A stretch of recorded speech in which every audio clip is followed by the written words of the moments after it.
ይሄ በጣም እንድትሰሙ ይፈልጋል። ራእይ ምዕራፍ 3 ቁጥር 14 ባለጠጋ ነኝ ትላለች፣ አንዳች አያስፈልገኝም ትላለች፣ ሀብታም ነኝ ትላለች። ሎዶቅያ ራሷን ስታይ፣ በዙሪያ ያለውን ስታይ፣ የምትሸጠውን ስታይ፣ ውሃዋን ስታይ፣ ያለውን ነገር ሁሉ ስታይ አፏን ሞልታ እንደዚህ ትላለች፣ ሀብታም ነኝ፣ ባለጠጋ ነኝ፣ ምንም አያስፈልገኝም ትላለች።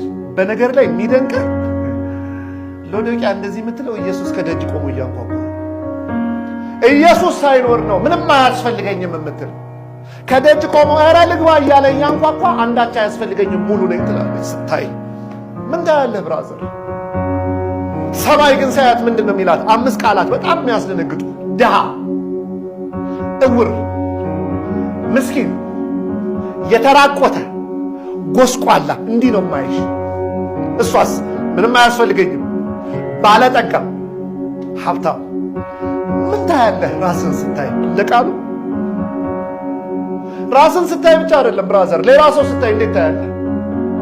ሰውን ከምን ጀምረህ ታያለህ? ከሱፉ፣ ከጫማው፣ ከሽቶ፣ ከኢኮኖሚክ ባክግራውንዱ፣ ከፋይናንሱ ምን ታያለህ ሰው ስታይ? ነው ወይስ እንደ ሐዋርያው ጳውሎስ ሰውን በክርስቶስ ኢየሱስ በኩል አያለሁ ትላለህ? የሞተለት ይታያል። ይቀበለውም አይቀበለውም የሞተለት ይታያል። በአምሳሉና በመልኩ የተሰራ ሰው ይታያል። ክቡር ሰው ይታያል።